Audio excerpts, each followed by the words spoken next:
Hello everybody, and welcome back to another game design video. I felt compelled to make a follow-up to my last one, which was about psychographic profiles, after Ant and a couple people made comments about some elements that I thought touched on a thing adjacent to psychographic profiles. So in a lot of the comments, I had discussions with people where they talked about, well, it was this narrative or this larger picture or the aesthetics or these sorts of things that weren't really in psychographic profiles. Those actually fall into something that Mark Rosewater in his original article calls appreciation profiles. And there's a reason why they're not the same thing. I will link the article talking about appreciation profiles below so you can go and see it in his words. But effectively, appreciation profiles are larger than that. They're why you appreciate the thing, the game, whatever, or any aspect of the game in a larger way without needing to necessarily play it. Psychographic profiles are about the positive psychological utility you get while doing the thing. Okay? At any rate, what I wanted to talk about in this video is appreciation profiles, because people ask me about them. So, let's jump right in. So what are the two appreciation profiles? Again, I'll use the names that Mark Rosewater made up because I see no reason why we should change them. And the two that he identifies, he calls Vorthos and Melvin. Now, Vorthos, that name actually came from Matt Cavada, who was an artist and still does art for Magic and is an amazing artist. And then Melvin is, I believe, Mark Rosewater's actual creation. And unlike the psychographic profiles, which are sort of could be seen more as just spheres that have overlapping, like a tripartite kind of Venn diagram, the appreciation profiles are really more of a spectrum. So on one end, you've got Vorthos, and on the other end, you've got Melvin. We'll look at that more in a moment. And just as with before, where there's no perfect Timmy or perfect Johnny, there is really no perfect Vorthos or Melvin, okay? As most of the time with a spectrum, most people live in the middle. We'll see that in a moment. But let's talk about what they are first. So Vorthos is intuition. They're not looking at sort of any individual part of the thing. There's no rule that necessarily grabs them. They look at the total picture. They have less focus on the rules and more, how does this thing make me feel? Does it feel right? So it's often hard, perhaps, for Vorthos to really put into concrete words why something really appeals to him. So the example that Mark gives in the article is Form of the Dragon, this magic card. And if you look at this card, you see why it's such a Vorthos card. It is called Form of the Dragon. The name is relevant. The casting cost, it's big and expensive, like a dragon. And what does it do? Well, it gives you fire breath. You can breathe fire on people. And also, your life total becomes 5, the classic toughnesses of dragons. And creatures without flying can't attack you because you are now a dragon. Hence, you are flying around up in the air, and those things can't attack you anymore. And that total picture comes together to feel like when you play this card, you, the spellcaster, are becoming a dragon. Right? That's what happens. So it's about the whole. Melvin, on the other hand, is about the intellect. He's about sort of the senses, what he takes in, what he can touch, taste, etc. And what Melvin appreciates is looking at the individual pieces and the interdependencies they have. There's more focus on the rules here because Melvin cares about the individual quality of each thing. So the example he gives is Fire Maw Kabu, and you can go look at this. He gives a very nice explanation of why this is. But in effect, there's a lot of individual interplay here. Even though this creature seems very simple, there are clever plays that come out of this card being used in unusual ways.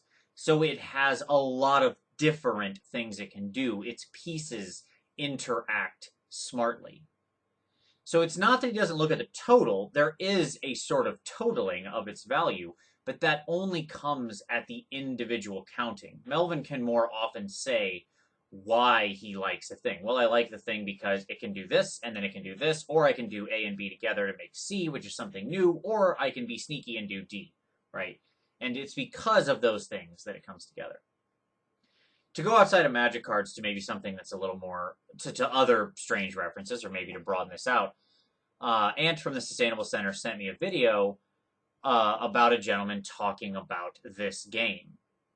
And although he wasn't, I don't think, aware of it, the reason he was saying he liked the game was because the rules conform to the wrestler you are portraying, conform to the way that wrestler should act, conform to feeling like you're playing a wrestling match. So the rules and the aesthetic and each level of the thing combines to feel right. And so that's really what the video is getting at. What the video maker doesn't ever put their finger on, but they're really describing being a Vorthos, right? That this game makes you feel like you're playing a wrestler on a board game. The moves you can execute, the look of it, the feel of it, the touch, taste, texture, all combines together, right, in ways that are sort of an aesthetic. I realize I just used the same thing I had earlier used to describe Melvin, I'm sorry. But the total feel of the thing comes together to make you feel like you're a wrestler. The ultimate Melvin game that I'll point to sort of give another corollary is chess. There's nothing really innately aesthetically beautiful about chess, right? There's nothing that you look at and as the whole, it's sort of this beautiful thing of, oh, it represents medieval warfare. I feel like I'm conducting a medieval war. Well, no, you don't. That's not what's going on at all, of course. In fact, what chess is sort of the ultimate Melvin experience. It's this huge series of very complex interdependencies where the individual pieces can be used in very smart and different ways, and the way that they interact, and the way you have to think about how they're going to interact not only with each other, but with your opponent's pieces, not only in the current turn, but in many turns to come. That's a perfect Melvin experience, right? It's not something you stand back and look at and can go, aha, I see the beauty of the thing emergent. No, it's, I look at the individual pieces, and in the experience, I see how the interdependencies create a total sort of beautiful experience. All right, so I talked about the spectrum earlier, so here's that sort of mapped out. So Vorthos on one end, Melvin on the other. And on one end, you've got roughly art, that kind of thing, intuition. On the other, you've got engineering and intellect, right? Now, again, this is a false dichotomy, right? Because most players actually sit in that big orange triangle. There aren't many, and the population is roughly matched like that. We're talking about a sort of bell curve here. And you rarely find anybody who's so extreme on the other side. Most people tend to fall in the middle somewhere. But for easy examples to, again, sort of point to Morrow's article, on this end, the sort of expression of Vorthosness is pointillism, right? And I've seen this painting in reality, and it is absolutely stunning and beautiful. And if you get really close to it, it's nonsensical. You're just looking at dots, okay? But when you take a step way back, and this painting, by the way, is so much bigger than you can imagine if you've never seen it. It's just huge. It's a freaking wall. When you step back, this is the image that comes into focus, and it's just beautiful and this wonderful idyllic scene. But it's composed of all these little tiny elements, which alone are just dots, are just nothings. They are of no greater value than any other thing. My example for Melvin on the other side is a highway system. Highway systems are marvels of engineering, often breathtaking in their scope and size. Just look at that thing. All these different roads interconnecting, funneling thousands, millions of people, perhaps, right, in a given time period, easily and quickly. Hopefully, unless they're built badly, in which case, or aren't big enough and traffic builds up. But ideally, that's what they do. They take what would be a nightmare for this number of people to move around quickly and make it just completely fast and painless. And the level of engineering design that has to go into these things is unbelievably high. It takes geniuses to rational out how to make this all work. Not even talking about constructing them, just even planning them. But when you step back from it like we are here, it's amazing in an engineering sense, but there's nothing artistically beautiful about it, right? I don't look at that and think it's a beautiful image or something like that. I can say it's beautiful, and to strong Melvins, it is a thing of beauty. But it's a thing of beauty not because of that sort of je ne sais quoi of an artistic capturing of a moment, but of a real form and function and the interdependency of its pieces. By the way, there is an interesting example that sits sort of dead at the middle of this. And the dead thing at the middle is people, right? People are absolutely right the dead core center of this, because we ourselves are this wonderful, beautiful interdependency. So we can, the Melvin can appreciate a human being from the amazing interconnected way our brains and nervous systems and heart and lungs work, and the Vorthos can appreciate the human being as much this is in this sort of perfected human of David, right? This sort of perfected human form, this beautiful sculpture. So it's funny that we ourselves sit right at the middle of these two extremes. All right, so let's move on and talk about Vorthos and Warhammer. So what did Vorthos have going for him in 8th edition? Well, I tell you what, I had to search around a little bit, honestly, because there aren't a whole lot of things that, honestly, were super strong in Vorthosness, because Vorthosness requires the total thing to really feel like the thing. To when it's on the table, you feel like you're piloting that thing. Its rules, its look, its actions, the way it does everything feels like that thing. And that's not, in honesty, hyper common in 8th edition. It's simply sort of a nature of the fact that there aren't a whole lot of unique special rules stapled on things, so things tend to feel somewhat samey in their use of sort of vanilla keywords. And also that things don't tend to have that much individual expressionism. But there is one very, very strong example, and that is the giant. A giant in 8th edition certainly felt like a giant. With his crazy table you could roll on, and he could stuff people in his pants, which sounds terrible, and he could, when he fell over, he could fall on people and kill them. This guy's just great, right? The giant is a perfect Vorthos example in 8th edition. It's a shame that they were ultimately probably not that good during that edition, but still, wonderful from a perspective of Vorthos. What about in Age of Sigmar? Well, here we have a much richer sort of availability, because special rules occur much more often, and so my choice here is the Beastmen, because the Beastmen really feel like Beastmen.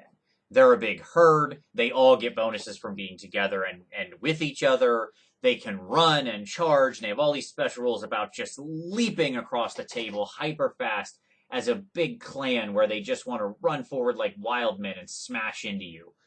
They also have a pretty great alignment with the fact that they aren't in Age of Sigmar's sort of not rank and flank setup, in that Beastmen never, to me, really felt like they should have been in organized ranks anyways.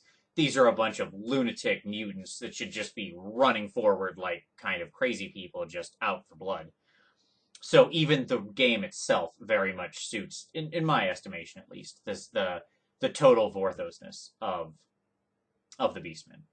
There are many other examples, but I think this is one that really captures it.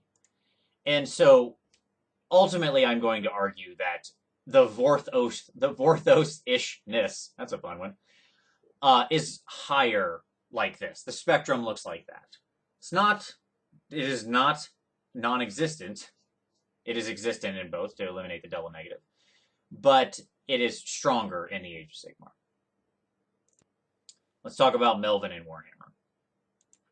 All right, so what is very Melvin in 8th edition? The movement phase, the way units could move and could interact. Because it was very complex, often units had interesting ways of moving when you think about fast cavalry and things like that, being able to sort of snake through things, flyers leaping over units, interdicting, all of these things combined together to create a very complex tapestry of individual rules that formed a very complex whole that a lot of people find beautiful in that same engineering sense. Just as the highway is this beautiful series of very complex interactions, so too is the movement phase. And I really believe that it was very cleverly designed for what it was. And certainly there are proud nails in it. It wasn't perfect, and I have my issues. But I think that it's really very clever in how everything could interact. And it did make for a very cagey match back and forth. And Melvin could certainly very much appreciate that. There are, though, individual models that I think were very Melvinish, and I'll pick up the Chimera in 8th edition here. This thing was an absolute monster and had a lot of very unique, interconnected rules that made it very powerful in what it was. But at the same time, it also worked well with the Warriors of Chaos in that it provided them with something they really needed. It fit well into the larger army. So not only did its individual rules work well together to make this thing a beast between its defensive regeneration, its ability to fly and hence be where you need it, and then it's just absolute crushing offense to come into a flank, but it also worked well in the larger context of Warriors of Chaos, who often wanted a powerful monster on the flank while some unit of other chaos things were going in the front, right? Be it a combined charge with a chariot, or even, God forbid, some actual Warriors of Chaos. So in Age of Sigmar, there is admittedly less of this Melvinness in a hard sense. That is to say, certainly in the rules thing, or from a rules context. But I feel that there are certainly individual units that still very much live up to this. And my choice here is the Engine of the Gods. A unit that has very strong interconnected rules. It can sort of force this time walk. It can bonus a lot of your other units.